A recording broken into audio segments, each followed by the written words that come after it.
Hey guys, what's good, what's happening, and what's going on? Let's go for a drive. I want to go and get some stuff, some muscle dummy stuff, mainly some HMB in that. And I figured, why not shoot a driving video? Because people are like, hey, you should go driving around more often and you can do your vlogs from there. And I thought about something that I want to talk about, so let's go. Yes, this is literally being filmed right after I did the air compressor fix, Band-Aid fix, whatever the hell we want to call it. Obviously, it's not 100%. It's like, it's good enough. Freaking gave myself a mini stroke there. I was copying the files from the air compressor fix off the phone. And then I went to start this video and realized the light on the receiver wasn't on. And I was like, wait, what? So then I look at my microphone and you can see the microphone here. It has a green light. That means that it's transmitting and receiving from the USB adapter on the phone. That light was off. And I'm like, did I just film that entire video in the garage without audio? Luckily, that wasn't the case. Holy, I could totally film my entire video like this, where it's just like me sitting in the car. You guys remember we did that back in the day? I had Adrian sitting here, I was here, and we filmed the entire video of us just like driving around and talking. Fun times. Anyway, let's flip the camera so you can see where I'm going.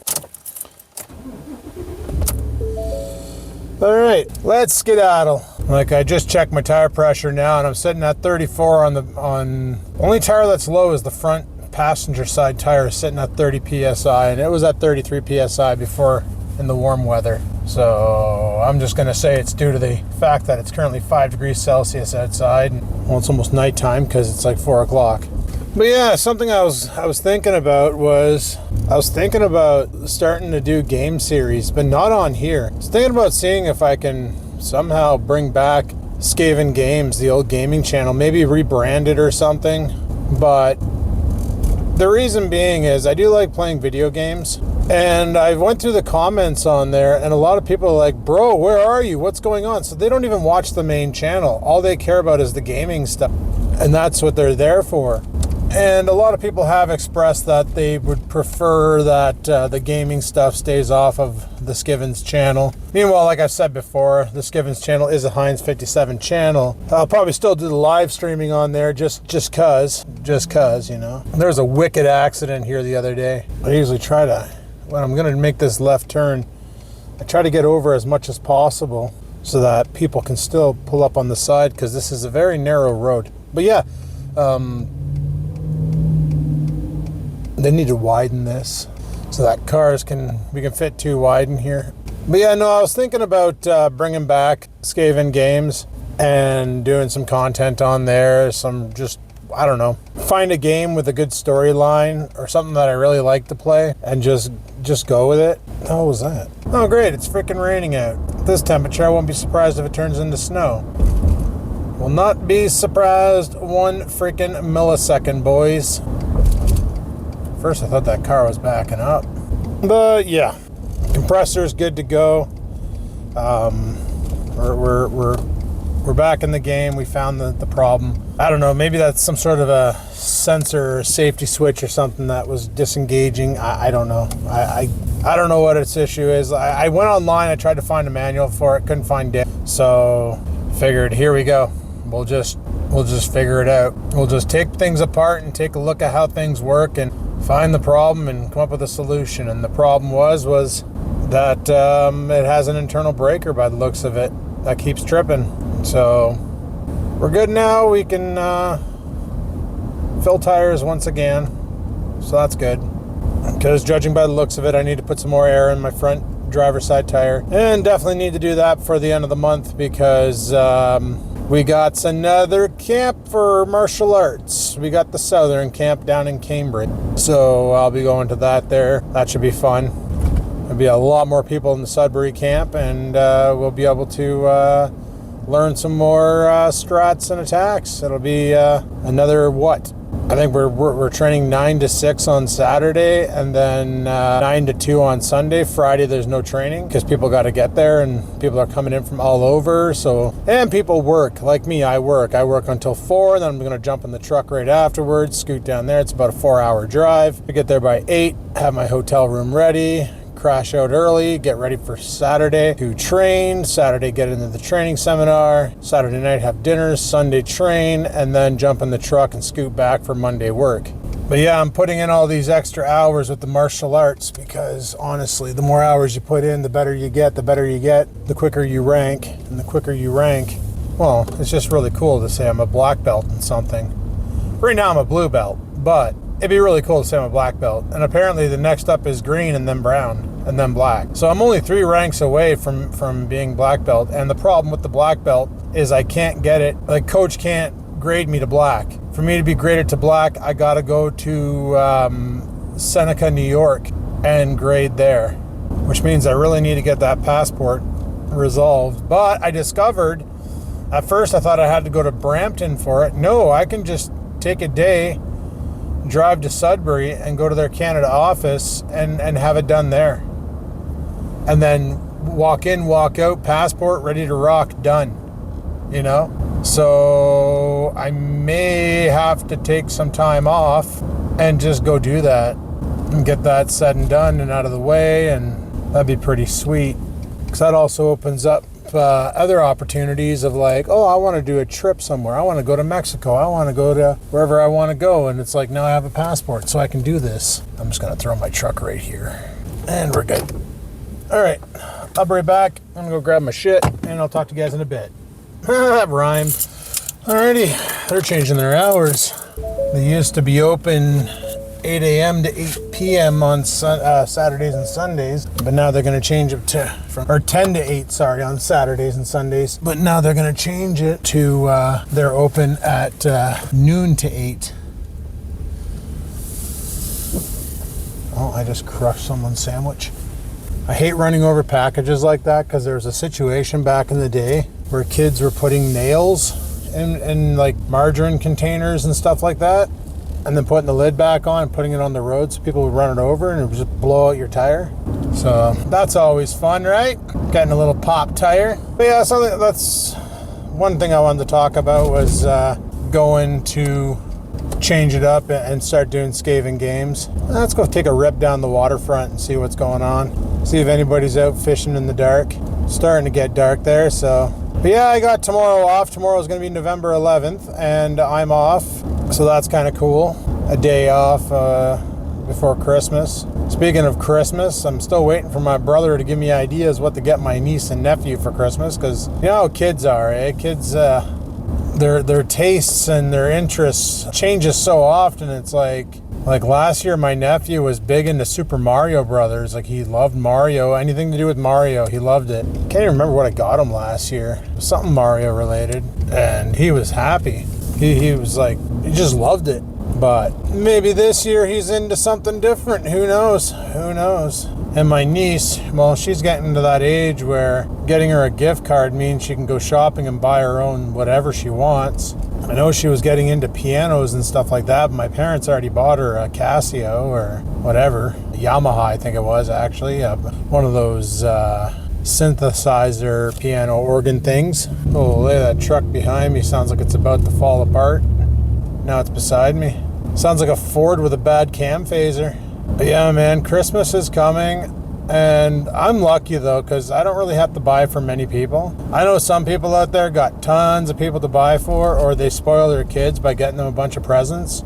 And then they're broke, their credit cards are racked up, and they're just, yeah. I'm lucky, I just got to buy for the kids. Like my parents, I usually get them something, but nothing physical. Like I'll get them a gift cert for like a restaurant or something like that, because they don't really need anything physical, because every time I go and visit, Dad's trying to offload more shit into my garage. Like he's liquidating. Always giving me random tools or this or that, or hey, do you want this? Do you want that? Like, mind you, if he ever offers me that 15,000 watt generator he has, I won't say no. It's a Gentac generator that you can plug into your house and automatically detects a power failure and will kick over and run your house for you. Personally, if I had something like that attached to my house, I would go and buy like a little shed or something to put the generator in and just leave it running all the time. Well, not leave it running, but it would be on standby all the time. So I always had access to auxiliary battery backup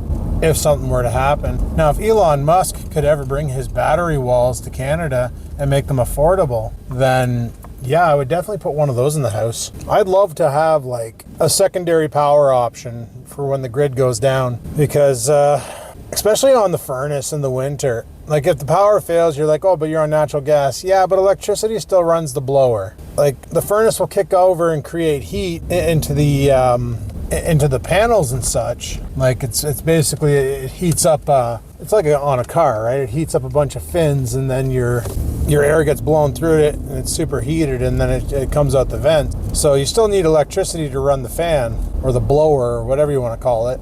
But natural gas is how it generates its thermals. So it would be nice to have a battery backup on the furnace for the winter, that if we have a power failure, pipes don't freeze. Let's go see what's going on at the lake. I doubt anybody's fishing. It's too freaking cold for that. Fish don't eat when it's this cold. Well, the pike might, but... And I was wrong. I said like Halloween was the last night that you can go fishing, and no. Halloween is not the last night. There's nobody on the dock. Water level's so freaking low. Jesus, Murphy. They purposely lower the lake, I've mentioned this before, to protect the government docks from freezing, but there's nobody out there. But yeah, the lake closes November, and then December it's in sanctuary. Like it closes at the end of November, and then December it's in sanctuary, and then January it reopens for ice fishing season. But I don't know, we'll see if we actually get an ice fishing season this year, because like it's been kind of weak, and they're saying it's going to warm up again next week. So what the frig? We're supposed to go into La Nina, and it's just not happening. So we're going to have another winter like last year where we barely had any snow, and like I might not even need to, that's why I haven't put the Firebird away yet. I'm like, why bother? I might not have to. If we don't get that much snow, I'm just not gonna care. Yeah, like I don't know if you can see the beach line up here, but that's never that low. And all those rocks out there by the ship plant. I wish this phone had a wider angle of view. So that's what I'm wondering about the Google Pixel 9. I talked about it and talked about wanting to get it. I'd have to buy the phone outright, mind you. I couldn't just do an easy upgrade and go. I'd have to pay the money for it. So I'm just gonna drive this phone as long as possible, and then what I'm wondering is if I can film with the wide angle lens. Like this phone here has a wide angle lens on, but the camera app won't let me film from it, which is really freaking annoying. It's like the only thing I can do with the wide angle is take pictures. It'd be nice if I could actually use it as a filming camera for these scenes when I'm in the car. Oh, you guys are turning. For these scenes when I'm in the car, to show you more of what's going on the road rather than a narrow view. It feels funny driving down here though. I remember I used to ride my bike down here. I would ride the bike path, and the loop I would do was exactly 5.2 kilometers. So I can come down here, do that loop 10 times, and that would get me 50 kilometers. And I would do 500 kilometers in the month of August as my challenge. That'd be like, my challenge is to do 500 kilometers and then go, right? And yeah, it was a good time. Good time doing the old biking. A lot of people were asking me, where's your bike? You haven't driven your bike at all. This year, in the summer, I was just preoccupied with things that I just never got out on the bike. And I kind of regret it, because biking was a real fun thing to do. Like all of 2020 and 2021, I did biking, and then I started messing around with girlfriends and got into that nonsense. And then it kind of messed with my head, because the women that I date, that's what they do. Not saying all women do that, so chill out, people in the audience. Just saying the women I'm attracted to seem to be pretty damaged, to the point where they like to mess with my head and take advantage, and I was dumb enough to let it happen, and that's on me. Which is why, like, my dad told me, and honestly what he said was valid, was you're 45 years old, getting married at this age is stupid. You're too old to have kids and start a family. Not only that, I'm also snipped, so I couldn't start a family if I wanted to. I'm all sun-kissed, all the juice, none of the seeds. So he's like, just find people to be friends. There's the worst sushi place in town, JT Sushi. Every time I eat there, I get so friggin' sick. Always food poisoning. I'll never touch that place again. This place isn't too bad, Eastside Mario's. Like if you're into pasta and shit, they're pretty good. Right now I'm taking you guys down Lakeshore Drive. We're just gonna go for a little cruise, burn some gas, because it's so expensive. It's definitely not cheap, I can't lie and say that, so might as well just go to the other extreme and say it's so expensive. But honestly, I'm still driving on the tank that I bought from like 3 weeks ago, and I still have 3/4 of a tank left, so figure we'll go for a little rip, even though it's piss and rain now. Lovely. But yeah, down here there's a new restaurant that opened up, and I don't know if you guys ever tried East Indian food, like I don't know, but they make these things called samosas, and one of the ladies at work, he asked me a favor. Her son's Samsung tablet wouldn't turn on, and she just brought it in and said, can you have a look? So when I had time, I had a look at it, and I was able to get it up and running and working again. And she was so happy. Like, I didn't charge her for it or anything. I just did it out of the kindness of my heart just to help someone out. But she felt obliged to repay me, and she made me a bunch of these things called samosas. I think that's the name. It's like a pastry, but instead of having like sweet stuff inside, it's like, I don't know if it's potatoes or chickpeas, or it tastes like potatoes, spicy, really good. Don't get me wrong, really good. The restaurant I'm talking about that recently opened is up here. It's next to Churchill's. It used to be called the White Owl, and it's all East Indian food, and I can't remember the name of it. Oh, there it is. Something gold, marigold, the marigold. And one of the guys at work I mentioned, like, when I had the samosas, like when she dropped them off, she brought in like 10 samosas, and you eat one and you're full. Like, this is how insanely dense they are. But it's 100% carbohydrate. But she brought in 10, and the guy I was working with, he's from India, and he knows exactly what they are. And I'm like, dude, do you want one of these or two of these or whatever? And he's like, yeah. And he was like, oh my God, these are amazing. He goes, have you tried the ones at Marigold? And I'm like, no. And he goes, okay, I live by there, so on my way to work one day, I'll put in an order and I'll get us some to try. And like the ones that the lady from work made me were amazing. Like, they were really good, but these ones from Marigold were pretty damn close and freaking huge too. Now, I'll admit, I never used to be one for spices. I used to be really bad with spices. You give me anything spicy, I'd be shooting fireballs out my arse. And true story, back in the day, Jocelyn was like, oh, I need to get on this stuff. It's called capsaicin, cayenne pepper pill. And I'm like, what the heck does that do? Like, cayenne pepper in a pill? And then I started researching it, and capsaicin is an amazing way to deal with pain. And you would think, well, it causes so much, so how can it deal with pain? It's because it lowers inflammation, and 90% of the time, when your body is, any reason, an area feels tender, whatever the case may be, there's inflammation in those joints, and that's why you feel that way. Capsaicin lowers inflammation. I'll move over because this lane's going to close up here, I think, unless they changed it. Oh, there it is. There's the sign. So sure enough, I go on Amazon and I order up 2 bottles of cayenne pepper pills, one for me and one for her. And then the first night I got them, I decided to take just one. And it's a great digestive aid as well. Like, if you have problems digesting foods, which I have problems with that when it comes to certain vegetables, like potatoes and stuff like that, starchy vegetables, I have a hell of a time breaking down. Which is why if I'm farty on a vlog, you can literally be like, Adam, you're eating carbohydrates again. Why are you doing that? You said you were on the carnivore diet. Because I had a video that came out a little while ago where I was farting like crazy. And yeah, it's because I had a lot of carbohydrate. And a lot of those carbohydrates were like starchy white carbohydrates. Like rice does it to me. Potatoes. Sweet potatoes don't, though, which is weird. I don't know what the difference between a sweet potato and a potato is, but sweet potatoes don't affect me, and I can break those down. I can break down broccoli. I can break down cauliflower. I can break down kale, but I don't like the taste of kale because it tastes like how potting soil smells. It's just certain vegetables, like cabbage I can break down. Beans, that's hit and miss, depending on the bean. Lentils I can't touch. Kidney beans I'm okay with. Beans in a can, I can handle those, like the brown beans that come with the maple syrup from Heinz. Those I can handle, but that's a lot of sugar, so I probably shouldn't. But yeah, like a lot of the stuff that comes out nowadays is I just can't handle it. And the capsaicin pills help me out with that a lot. So that's pretty cool. However, one thing the capsaicin pills did was the hottest caca you ever felt come out of your buttocks. I swear, I was pooping lava. I remember I got them on Friday. I told Joss, I'm like, I'll be at pool for 9. I'll bring you your capsaicin pills with me so that you can get started on your regimen. I just took one. Now, they don't burn when you take the pill because they have that gel, like they're in a gel caps. So they don't break down right away. They break down afterward, like once they're in your gut. Oh, and if you guys ever want to go to the casino, that's coming up here.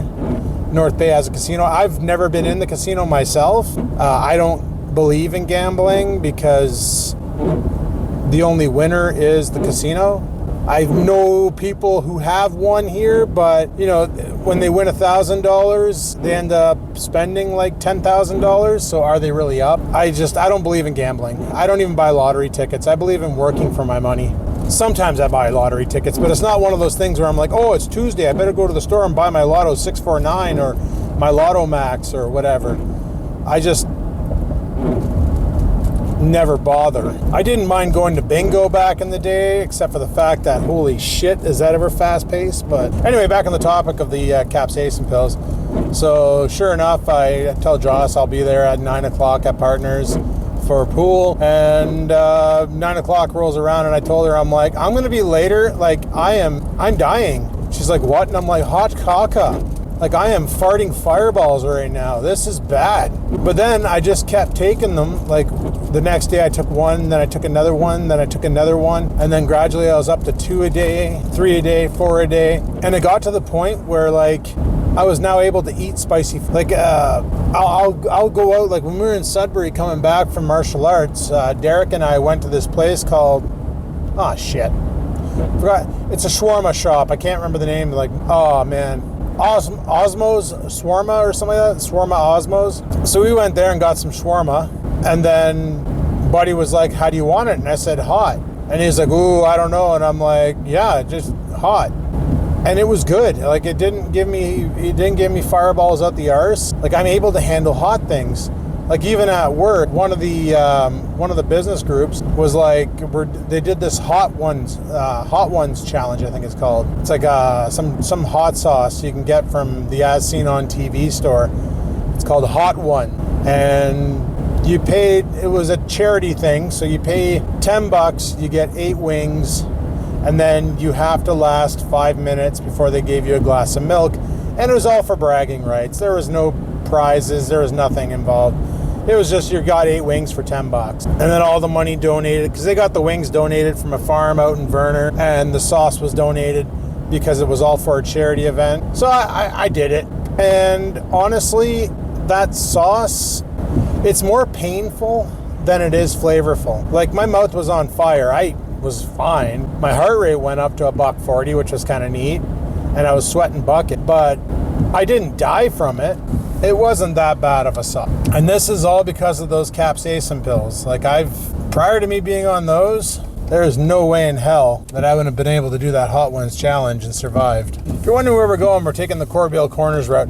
This route that I'm currently driving, guys, back in the day, we used to do this thing called the Cannonball Run. Anybody who's as old as me or older probably remembers the TV show where they would just jump in their cars and do a race across America, like a cannonball run. Well, we made our own little confined version where you had to get from point A to point B, and point A and point B were both Tim Hortons. However, you had to go through checkpoints. You had to go the route I'm taking right now all the way down here, and then you come up on Highway 17, which leads you right back into where I exactly was when I left the Muscle Dummies. And then you had to make your way back to the Hortons, and you were timed.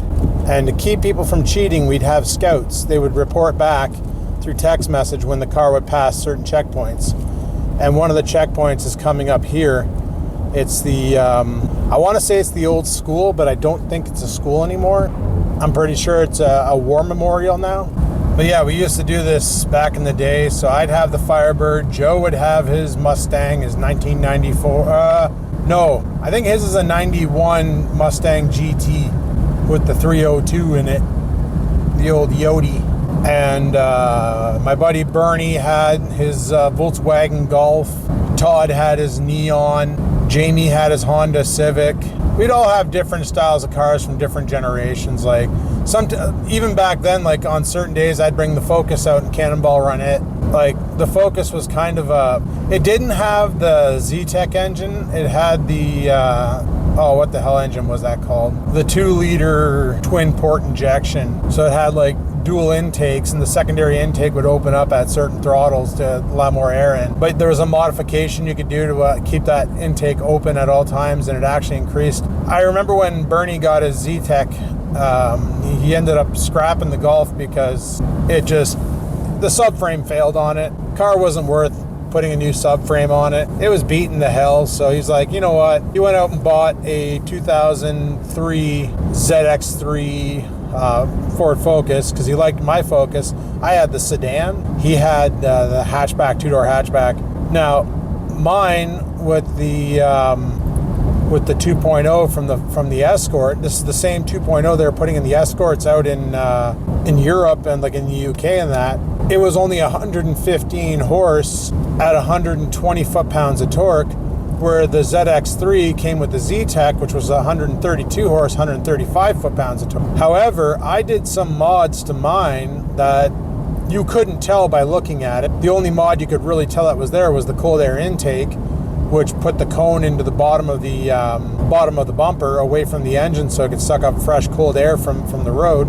Other than that, you couldn't tell the mods. Like I had an underdrive pulley on it because I wasn't really, it was the model of the car was the LX. Like it was so limited on features that they had rear defrost listed as a feature on the car. So I didn't really need much power to drive any accessory. So I threw an underdrive pulley on it, which basically allowed the engine to spin a little freer.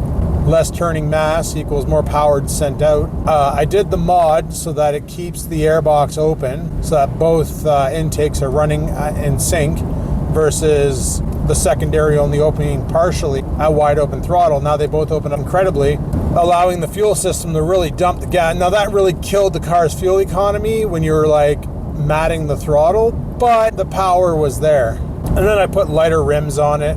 From the stock Steelies it came with, I put some light aluminum rims on it, better tires, redid the suspension because the suspension was fried, so I put some sport suspension on it so that it would just handle the roads better and turn harder. But yeah, right up here was another one of the checkpoints in the Cannonball run. Oh, and not to mention my Focus was also a manual transmission, 5-speed, which makes a huge difference back then because the automatic, wow, were they slush boxes. Like nowadays the automatic transmissions are pretty dope, and I know a lot of people are cringing when I say that, but it's actually kind of true. Like I've driven a couple of these new modern cars with automatic transmission and they're not like how they were back in the early 2000s. They're actually pretty good right now. I just like manual because you're more involved, right? Like you're constantly shifting and it just feels like you're more involved in the driving experience than an automatic where you just put it in drive and rug the throttle and then the transmission does everything through planetary gear sets or a belt system on a CVT. I like being involved in the experience. And like a lot of these, like my truck has it too, where you can manually shift off it's kind of dumb. It's got buttons on the shifter column, so you can press up and down. If you're in drive, you can actually delete gears. So if you don't want it to go into 6th gear, you can just press down and 5th will be the final gear, and then it'll just stay there. And on this truck here, 5th gear is my 1-to-1. I don't know if it has a locking, not a locking differential, a locking torque converter on this thing. I doubt it. I know you can get locking torque converters for these things. For the, I can't remember what transmission's in here. I think it's the 80 or the 60E8 or something like that, or 80E6, 6-speed transmission. I know Bloke has the 10-speed in his with the 2.7 liter EcoBoost, and that 10-speed makes a world of difference. That's for sure. But I think his 1-to-1 gear ratio is in 7th gear. Maybe 8th, because I know he has 2 overdrives on top of his 7th gear, or on top of his 1-to-1. But what's funny is the 10-speed, the final drive ratio is the same as the 6-speed's final drive ratio. But yeah, we Cannonball run the Firebird and the Focus, and I did it once with the old Ford Tempo, and that was disastrous. Disastrous meaning like, holy crap, I could have walked the course faster. That car was a bucket. Friggin' 3-speed transmission on a 3-liter Vulcan, or sorry, a 3-liter Vulcan, the Vulcan V6, the Ford engine that's been used forever and ever and ever. The Ford Ranger before they discontinued it and then brought it back. When it was the old style body Ford Ranger and it came with the V6, it came with a 3-liter Vulcan. There was a guy who put an old SHO engine, the Yamaha engine, in his Tempo back in the day. From the Taurus SHO, and that thing was pretty dope.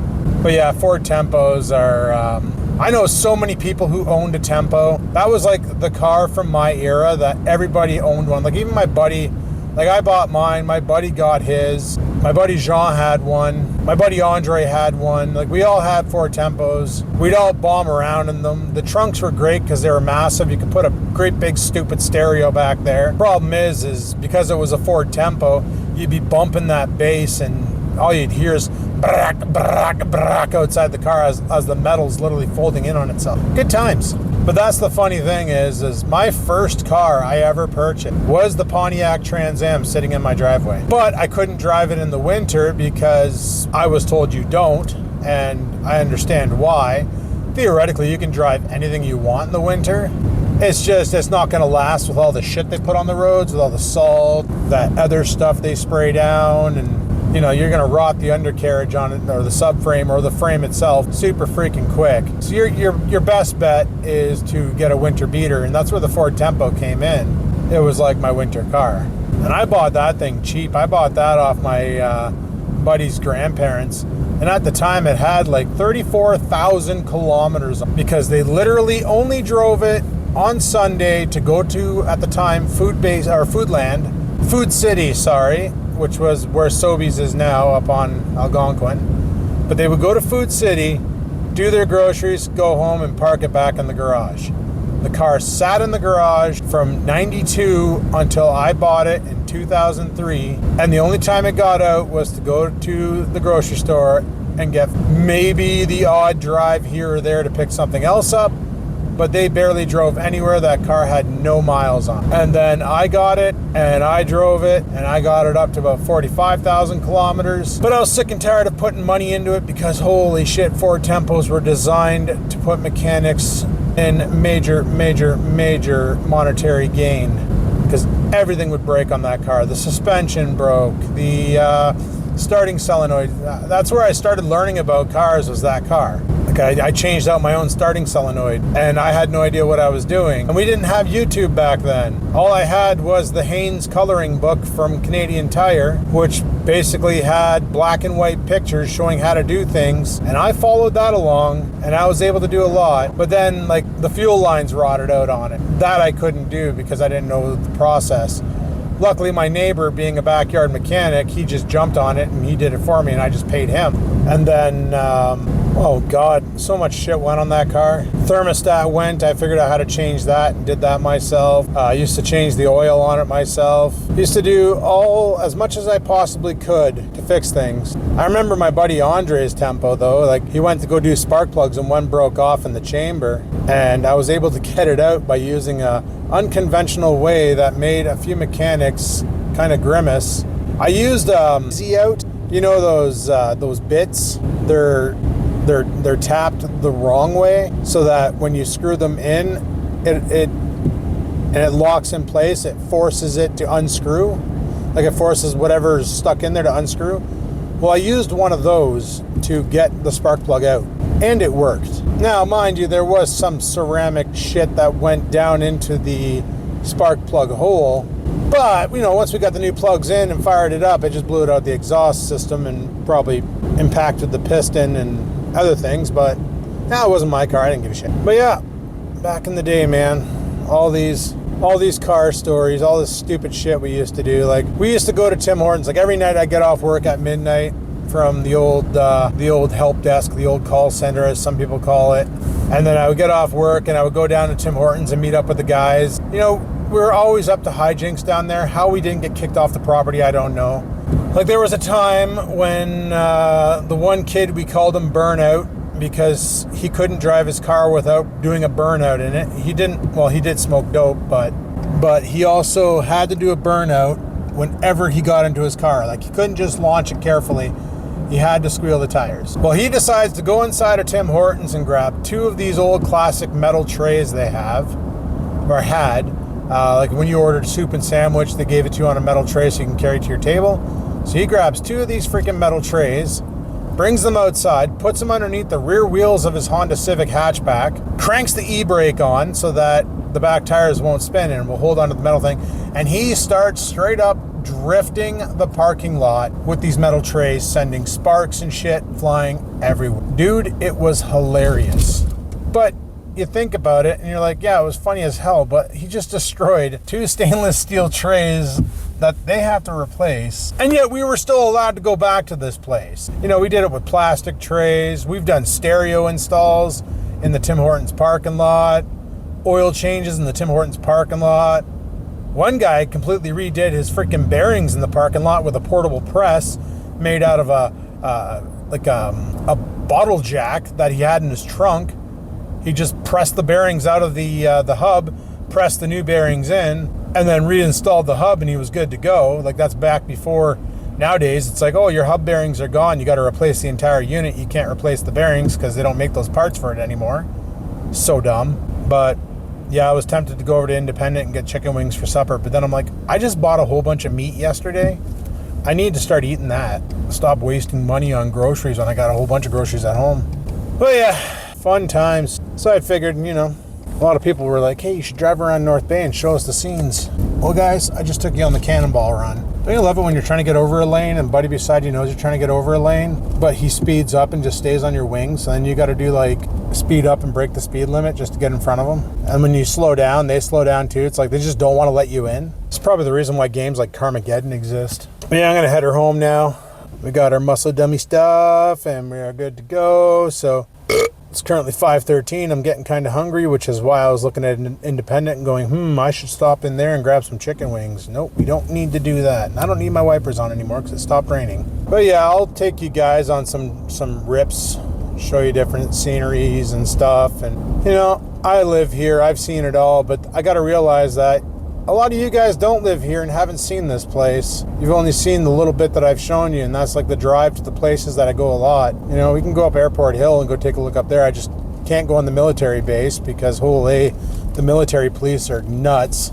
We can go up the hill and I can show you the lookout up there and get a lookout over the city. And I can't fly the drone up there because of the military base, and DJI has a setting on the drone that prevents it from flying. I can't even fly it in my backyard, for crying out loud, because I'm too close to the base.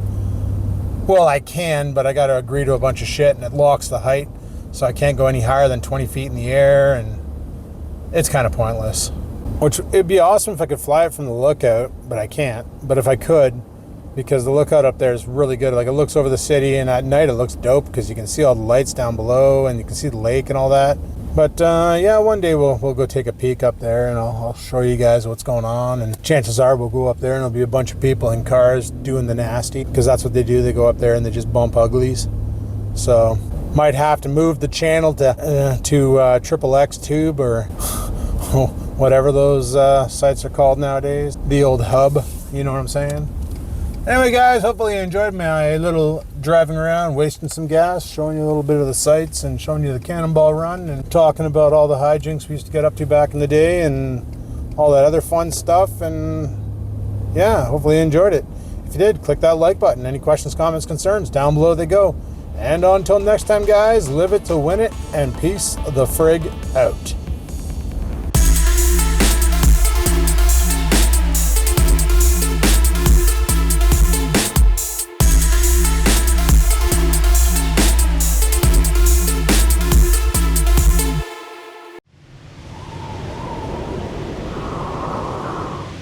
Sit, stupid, sit. Good dog.